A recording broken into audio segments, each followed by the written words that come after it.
Hello guys, welcome back to my another video. Aji to apni khan bro kwanishna moi sir manching la gana loi kena aise. To moi bishi din bra apni khan ruki rakibo olibi moi olop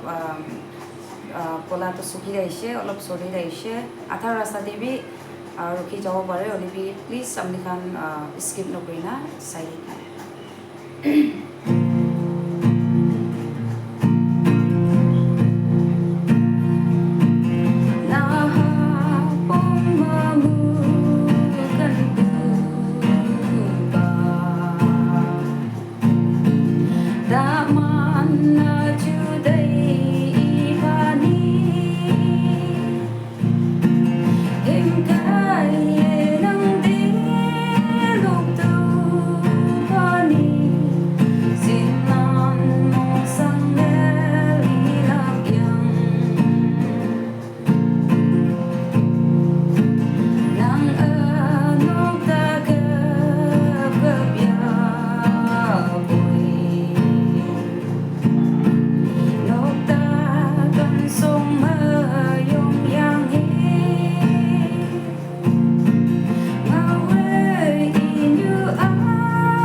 रास्ता दे रुकी जाना है